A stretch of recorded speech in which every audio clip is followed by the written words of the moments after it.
Happy Thursday, Owls. We are almost done. Just finish strong. I'm here if you need anything. I do want to jump right into our lesson, but before that, I want to say that I feel like Boothman, that fool, is returning to power. So if he does, and this is the last time I see you, thank you for allowing me this great opportunity to be your teacher for even a little while. Let's get into our lesson.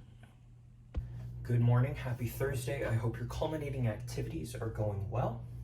Some reminders here to start our lesson. You do have an exit ticket due by midnight tonight. It's just the attendance thing again, okay? I'm not asking you to really do anything else, but I do want to be able to mark that you were here. Your culminating activity is due tomorrow, seniors, tomorrow by 11:59 p.m. Please turn it in. And finally, I want all retakes completed by tomorrow, at least for seniors. So email me again if there's anything that you need to take care of. Juniors will have next week as well to take care of this stuff.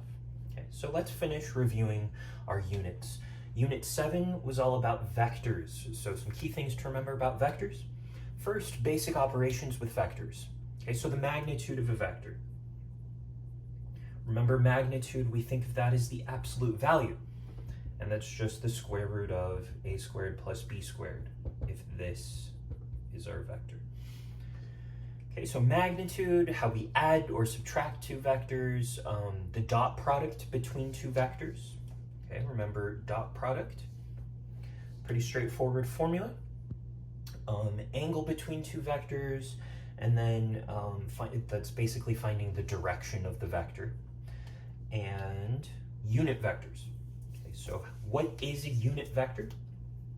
Well, if you recall, a unit vector always has a magnitude of 1. Magnitude of 1.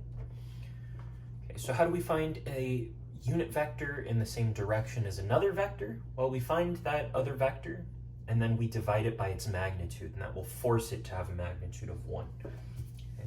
So vectors, you all did very, very well with this unit. That was our first unit this quarter. There is a vector question on your culminating activity, as I'm sure you're finding out.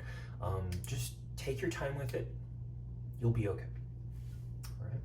Now let's talk about Unit 8. This was sequences and series. So Unit 8, we have 2 different types of sequences that we discussed, along with 2 different ways of defining a sequence. So we can define a sequence either recursively, so that's where each term is in terms of the term that came before it.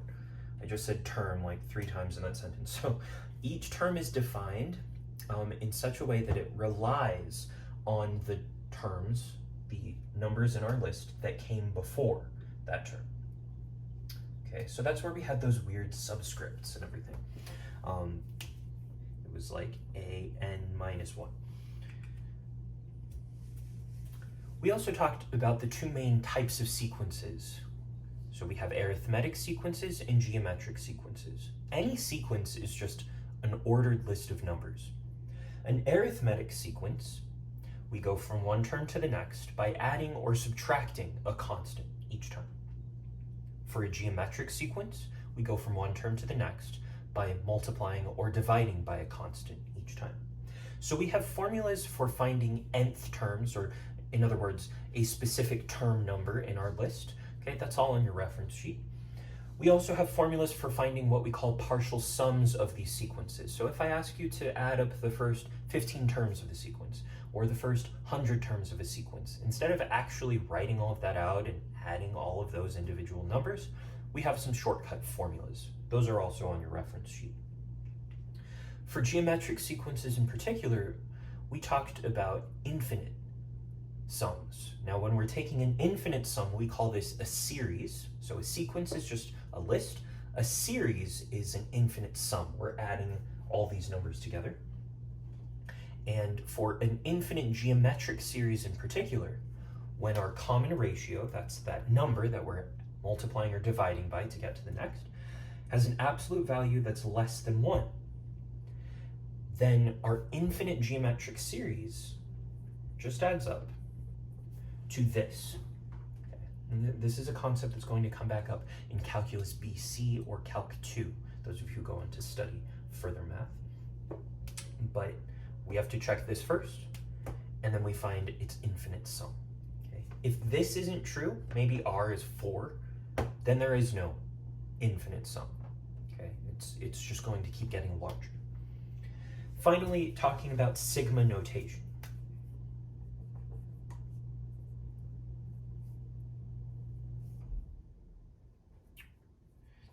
Just a very basic sigma notation.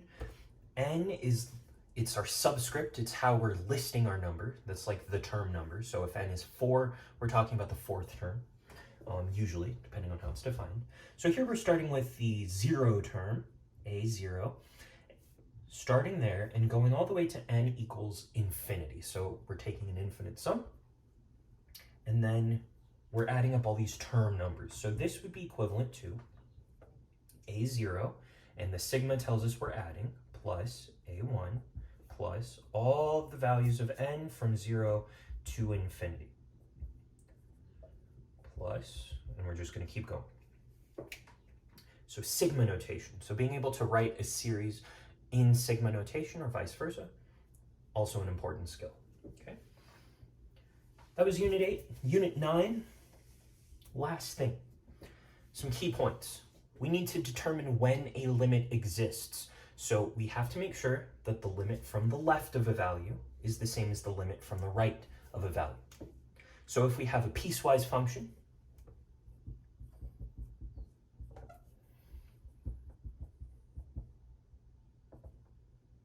let's say x is less than 0, and then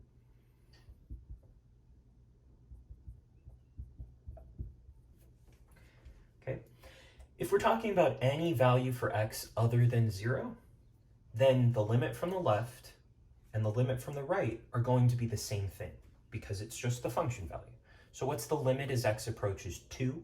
Well, 2 is greater than 0, so we plug in 2 here. We'd get 2 squared plus 1, which is 5.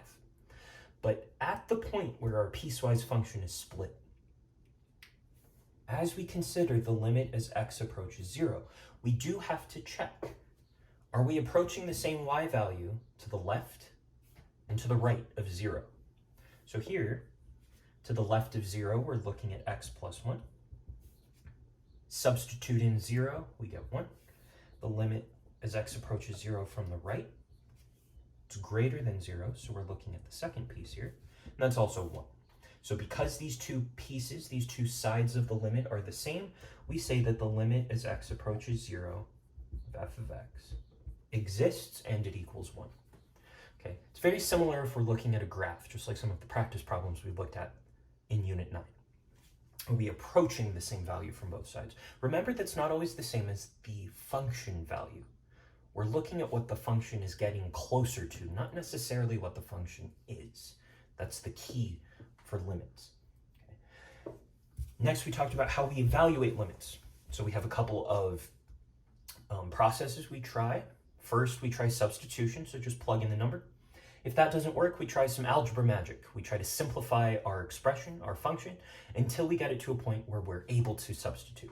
Okay. If that also doesn't work, then we're done for now. We would say the limit doesn't exist. In calculus, we'll add one other method that we can try. And then finally, talking about vertical and horizontal asymptotes, using our limit notation. So a vertical asymptote occurs where the denominator equals 0, which means that our entire limit, let's just choose a specific, just some random x value, equals plus or minus infinity. Okay, so we have a vertical asymptote wherever our limit equals infinity. We have a horizontal asymptote whenever we're taking the limit as x approaches plus or minus infinity. And this equals whatever our horizontal asymptote is. So same rules as before, we set the denominator equal to 0 to find where we have vertical asymptotes. And then we ask ourselves if the function's top heavy, bottom heavy, or equal to find its horizontal asymptotes. If there's a top-heavy function, that means there'd be a slant asymptote, so the limit doesn't exist. Okay. That was it. I didn't really go through many extra examples today because you all did very well with these units. Really, I've been incredibly impressed. Even in our current circumstances, you guys killed it. You guys were great. So keep that up. You will see these units in the last couple of problems on your culminating activity. Okay. Let's see here. I don't think there's any obvious hints that I need to give you for your culminating activity today.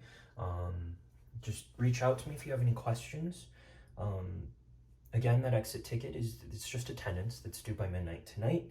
Your culminating activity is due tomorrow, seniors, or next Friday for juniors. Of course, juniors, if you're done already, you can submit that early as well. And then all retakes by tomorrow for seniors, by next Friday for juniors. Please, please, please let me know if you have questions. We're on the home stretch. We're just about done. You guys have been great. Let's finish strong. Well, that was today's lesson. Maybe I was wrong about Boothman. Speak of the devil. I'm back, and you've lost. Strike me down with all of your hatred, and your journey will be complete. I will not fight you. And now, you will die. No, be gone. Goodbye. I have loved being your teacher. It's good to return. I'll see you all tomorrow.